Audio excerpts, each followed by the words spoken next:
Hey, it's Fort Worth Playboy. And my Playboys Bunny. Welcome to our podcast where we discuss pickup, game, relationships, and sex.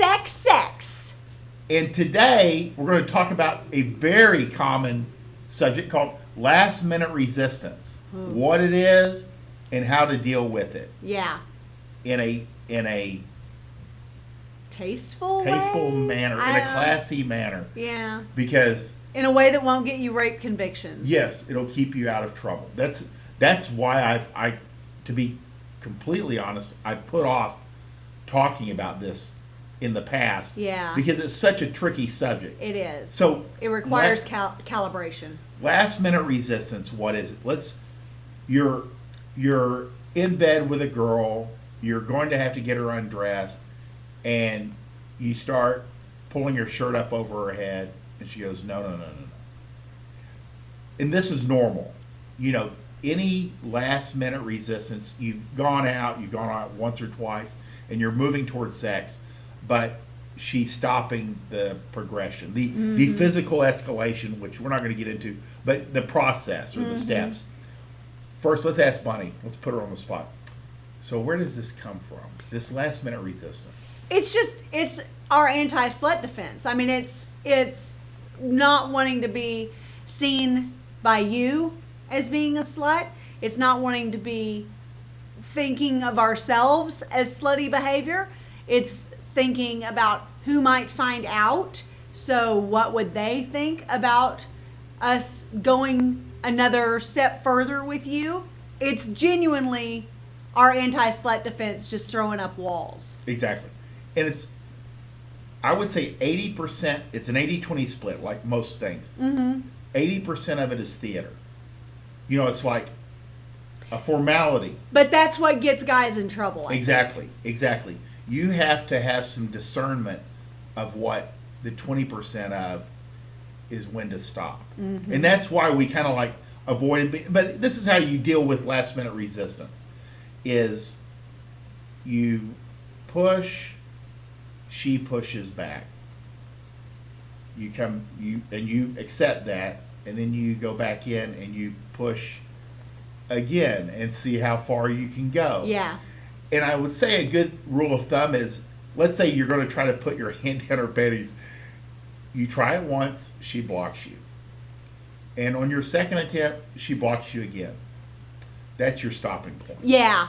You can always come back. Yeah, because another day. It's true, because a girl who stops you once, from putting, in this case, your hand down her panties, if she stops you once, and then like you're still making out or whatever, if she is okay with it, she won't stop you the second time. Exactly. If she's not okay with it, she will stop you again. Then you know that's your stopping point. Yeah. Yes. Two attempts, I think, is a good rule of thumb. Yeah. And that's how that's your process.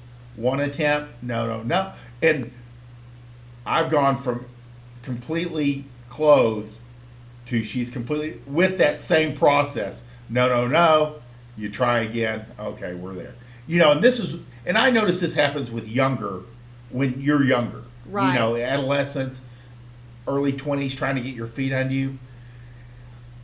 With adult women, when I noticed when I came back after getting divorced was when they'd say, no. I'd say, okay.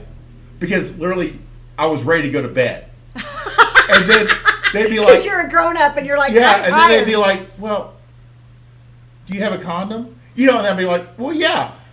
So, you know, the complete shutdown. And as long as, I think the key here is not to get butthurt. Yes, because, huge. Yeah, as an adult, you're like, I'll have sex tomorrow. You know, I mean, maybe twice tomorrow.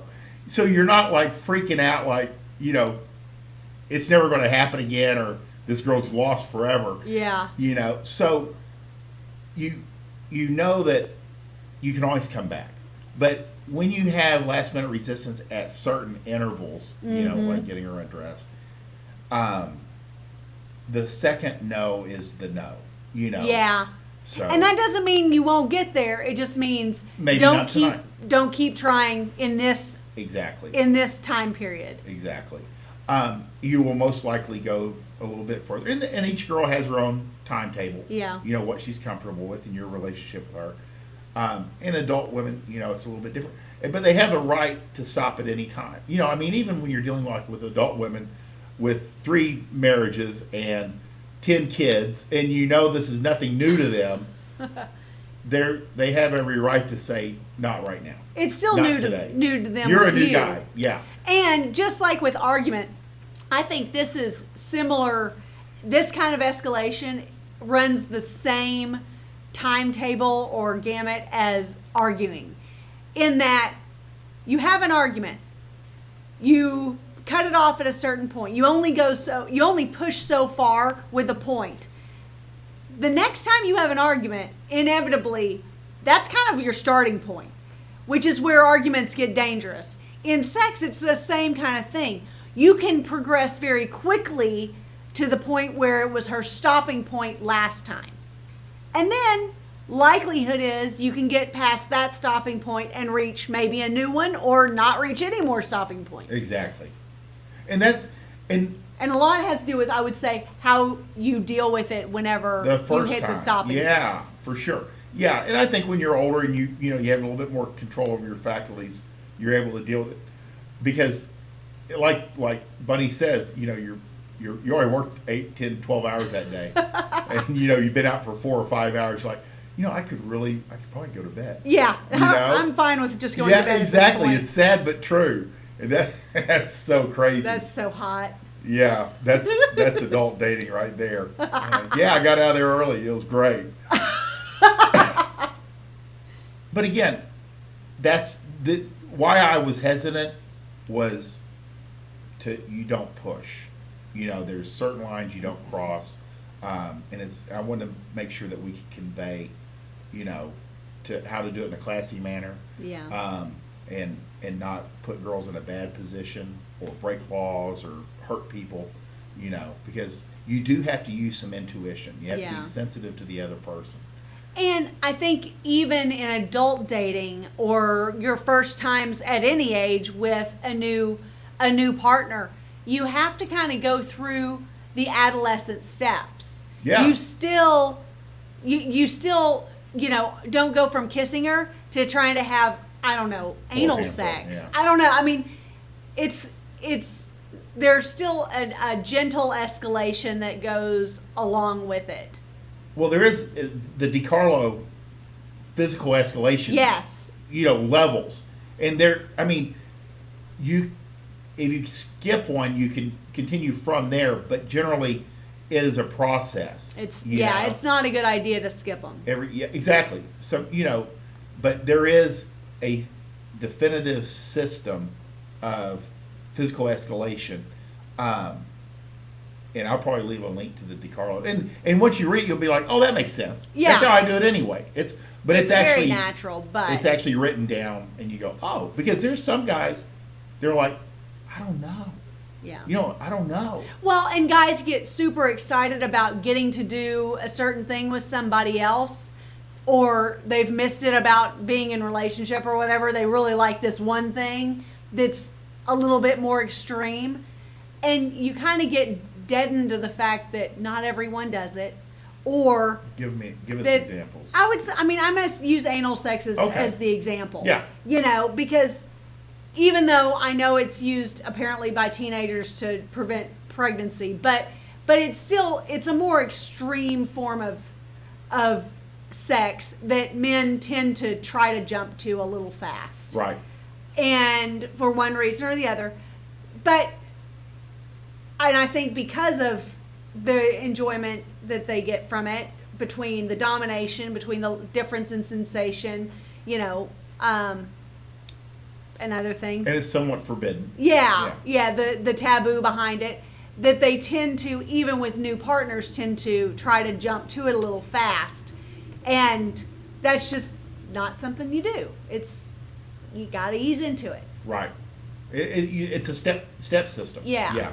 That's very interesting. But that's the deal of last minute resistance, which people have been asking about for at least the last year, and we kept putting it off. Yeah. You know. You just have to really, really always keep in mind, no matter how many drinks you had with her, no matter, you know, how hot she is, no matter how much phone sex you've had, whatever it is, we want you to not be in jail.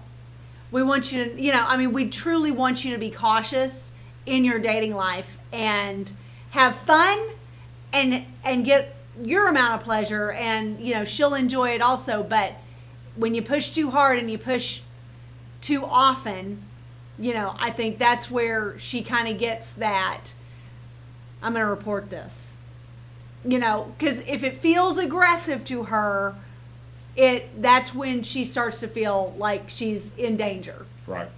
And at the end of the day, you're responsible for her. Yeah. Until you put her in that Uber or you put her in her car and she's gone for the night, you're responsible for her well-being. Right. You know, so that's where we're at Yeah. with LMR. 2 stops, and you stop.